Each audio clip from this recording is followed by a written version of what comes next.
netad or meurvorio. Meurvorio l'un a dammo plastek.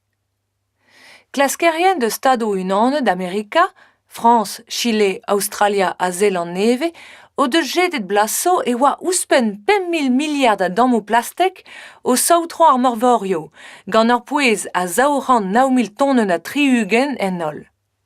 A lastese a ze dreistol diwar pakadurioù bouet hag evachou a diwar diliat. On takad laste plastek ledanor eget stad Texas a gaver meurvor abask. Menno un ijinour yaouank. Boyan slat, ur blau ar nugen, zo un ijinour izel vroat.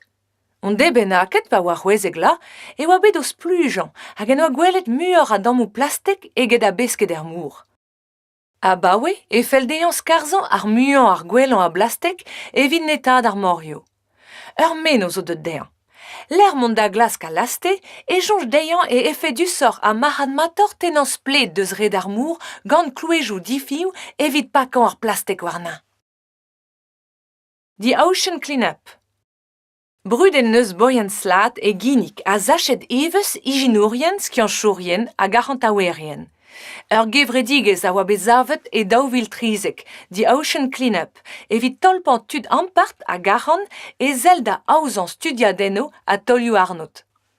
Dre ur c'houlzad a rantaoui a stroll e oa bet rastelet ouspen daouvilion a euroioù e daouvil pevarzek, vid rei lans d'an arnodi pleustreuk. Daouvil c'hwezek a daouvil ugen, lakad ar menno pleustre.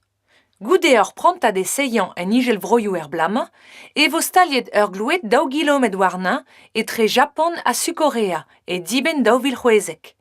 Fellout a rad a skipaj boyan slat stalian ur glouet 50 kilomet anei e ar meurvor abask a ben daouvil ugen.